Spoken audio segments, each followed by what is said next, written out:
Warning, this is an opinion piece. I'm probably not that smart, and you're probably going to disagree with me, but that's okay, because when we listen to other people's opinions, sometimes we learn a lot about ourselves. Right here at the tail end of Pride Month, I just got this shirt from Adam Golan over there at Binding of Isaac, and this is now the gayest shirt I own, and I wanted to show it off today.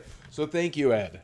But welcome to the series. It's called the Fence Sitter series, in which I try to take a fence-sitting point of view on a hot-button topic to try to show how middle Americans who live in the middle of the country probably see things. Not the extremists on the left or the right, but the people who are just not that connected to stuff, not that excited about it, but we still have opinions. This is a little tougher of a topic for me to talk about because I do have feelings on the topic, and the feeling starts and begins with the fact that I don't have a uterus. I've checked. So since I don't have a uterus, I don't particularly feel like I deserve an opinion on this topic.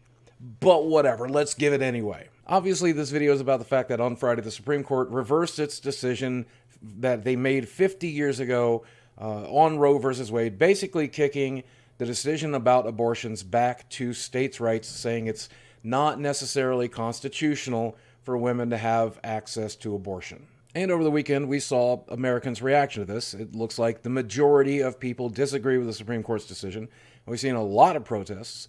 It looks like the people that do support this overturn is in the minority, and we're going to talk about all of that. Now, for myself personally, I do not own a uterus, as I said earlier before, so I don't need an abortion. I'll never need an abortion. If a woman I was with wanted an abortion, I would support her decision to do that. If it was my child, it's her body, it's her choice. That's how I personally feel about it. And I'm not pro-abortion. I've heard that term before. Nobody's pro-abortion. Nobody's out there like, oh boy, let's go get another abortion. I'm so excited. This is number 19.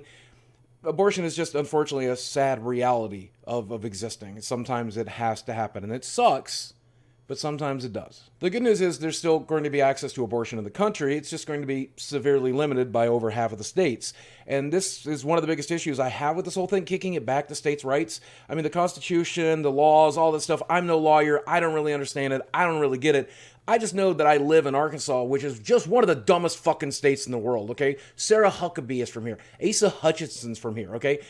Bill Clinton, for fuck's sakes, all right? Just some of the dumbest people to ever be in politics involved in any way come from Arkansas. Hillary fucking Clinton, for God's sakes. This is the state that prosecuted me because I defended my home from a stalker on my property. So I don't really trust their judgment right now. But unfortunately, that's how the Constitution works, and stupid people that run the state of Arkansas over the weekend immediately went to work over the weekend. They clocked in over the weekend to get an abortion ban in place. So the poor women in Arkansas, I'm fucking sorry. But over the weekend, on Twitter and elsewhere, I tried to talk to some pro-lifers to try to get their perspective and get their point of view. And what it always comes down to is there's a baby inside you, right? They believe that the moment that an egg gets fertilized by a sperm cell, that's a baby. It's a walking, talking human being. I have to protect it at all costs, which is, in some levels, admirable. Honestly, I'm going to give you credit there. You want to protect human life. You consider that to be human life. I don't think you mean badly. I mean, don't get me wrong. There's definitely people out there who are just glad that the left is hurting and that we're feeling empathy today. And it hurts us that women are losing their rights and they hate women and they just love all of the pain that's being caused right now. Those people exist. Thankfully, it's not the majority of pro-lifers. Now, unfortunately for those people, science and most of Americans do believe that upon the moment of fertilization, it is not yet a human being. It has the potential to become a human being. And we all know that it originally is an embryo, a fetus, and then until it's born, it's not really a living thing, and it has to rely on the mother to host it. If it doesn't have the mother feeding itself, if the mother doesn't stay alive, the embryo, the fetus, the implant, the symbiote, whatever you call it, literally will die. It has to have the mother's consent. And for a lot of pro-lifers, they don't understand why anyone would support killing babies, but that's not how most people see it. And even if we did, we would probably support on some level killing babies in the result that it's going to kill or damage or ruin the mother, right? The mother was here first. The mother exists. The mother has to take precedence. And if she does not consent to that, she should not have to. Like, that's what we're worried about. We're not worried about the child as much as we're worried about the mother. We're worried about both, but we believe the mother has to consent. And so when you strip away access to abortions, when you make abortions illegal like Arkansas and Texas have done, then it absolutely means the woman has no choice but to consent. Legally, she has no way to refuse consent, and that's why we believe you're taking away bodily autonomy from women. But going back to the pro-lifers, I think there's two groups of pro-lifers. So the first of which is the religious fundamentalists and the conservative fundamentalists, the extremists. You're never going to convince these guys. Otherwise, they don't give a crap about the mom. They only care about the baby. They feel like the mom has made her own bed. She's choosing to lie in it. She chose to have sex. She chose whatever. They don't care if she got raped. She doesn't care if she's been abused. Doesn't care if it's going to kill her. They don't care. It's all about the baby. They only care about the baby. And you know what? You're never going to be able to convince those people. They're never going to see reason. You just got to accept that they feel how they feel. And that's how it is. But that second group of pro-lifers is so close to understanding, right? Like, they really care about human life. They really care about the kids. You also have to care about the mom, because that's also a human life, right? And being pregnant is financially devastating, physically devastating, mentally. I mean, it changes your entire life, right? And so if you want to stay pro-life, there's a couple of things you kind of got to do. You got to make sure there's access to pregnancy prevention tools. You got to make sure, free birth control for women, free condoms at every Planned Parenthood.